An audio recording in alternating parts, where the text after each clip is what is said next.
Okay, so the free market economic system, let's look at this. So the first thing to know about the free market economic system is, as the name suggests, there is no government or negligible government. Basically, no governmental influence or power in the allocation of resources. It's just going to be the market, right? So basically, and again, if it's a market, it's just the private sector. So private sector owns all the resources. Um, and you should know what the private sector looks like. So the private sector, the reason why it produces goods or services is only because of one motive, and that is the profit motive. So profit is generally total revenue minus total cost. In AS level, you don't really look at cost structures. So here, if you say the profit motive, or you can basically just look at total revenue maximization, because while normally it would be revenue maximization and cost minimization, you'll really look at cost in A2, not at the moment. Anyhow, so the private sector is only interested in maximizing its profit, right? Um, and as the name suggests, the free market, where the word market suggests the forces of demand and supply are at work. So that's exact. So the forces of demand and supply with the price mechanism. Always remember to mention the price mechanism when you talk about the free market economic system. Um, Answer the three major economic questions. It's easier to understand what exactly the price mechanism does and how it helps in uh, allocating resources in the free market system. Once we've studied demand supply, then we can look at the rationing and the signaling functions of price. We won't be looking at those in great detail at the moment, though. Okay, so no, we don't want it there. We'll look at the three major questions. So the first one was what to produce, right? And the answer to this is, this is determined by forces of demand and supply.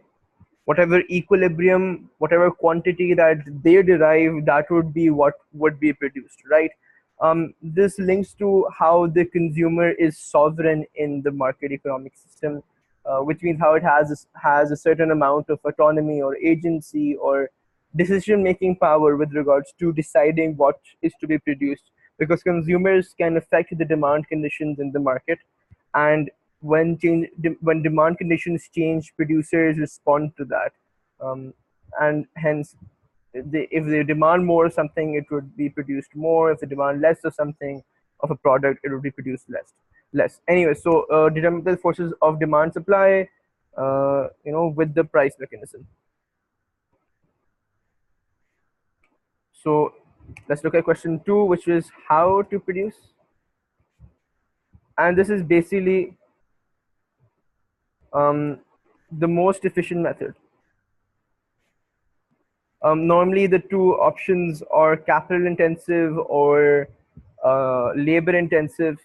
Normally, the most efficient method, not always, but normally, is capital intensive.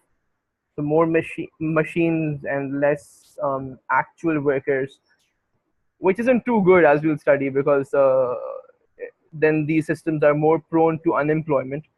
However, the idea is the most efficient method. Why? Because that is how you can minimize costs and hence maximize revenue. Then you have for whom to produce. Basically, how do you divide your output? And idea is whoever can buy at the market price.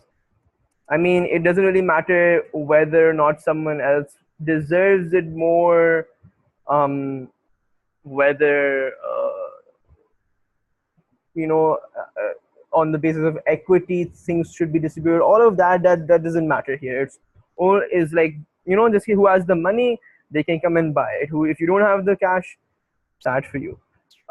Another thing here, normally, if you look at it, so when you talk about what to produce in comparison to the command economic system, these usually are wants rather than actual needs. I mean, they would include needs obviously, but they're also products that the consumers might want and they're willing to pay for it, stuff of that sort. And the command economic system, it's really mostly or solely what the government thinks the people need rather than catering to what they want. Um, so these can be called the characteristics of the free market economic system. Um, let's save this and let's go to um, the pros and cons. So let's look at a few advantages. So the first, we'll go at how it's self-organizing. Um, by self-organizing, I mean that it doesn't really need anyone to figure out how much to allocate or for whom to allocate. None of that type of stuff. So you don't need governmental bodies sitting there. You don't need such bureaucracy, which is costly, which is expensive and complex in a lot of cases. So there's no need for stuff like that. But the second thing, which is one of the more important ones, is how here markets clear. By clear, I mean there are no shortages, there are no surpluses. This is one of the more important advantages of the free market economic system.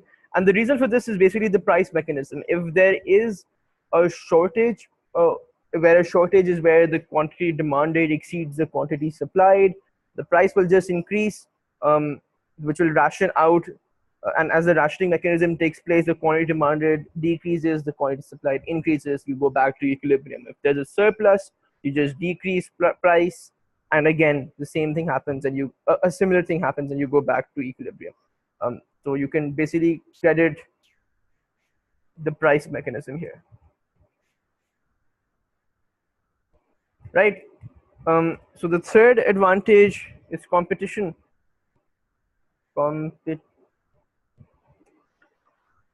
So the idea with competition is that private firms, they compete with one another, right? And what are the advantages of that?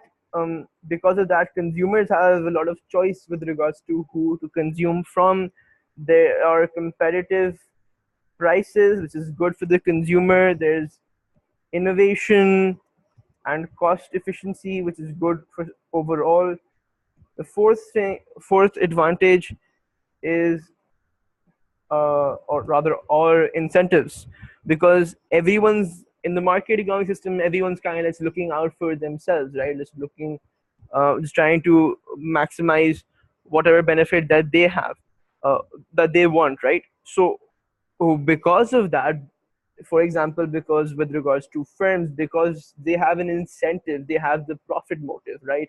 They want to ensure that they maximize profit. Because of that, they'll try their very best to innovate, to reduce costs, and so on. So this in incentives, they encourage work, effort, um, innovation,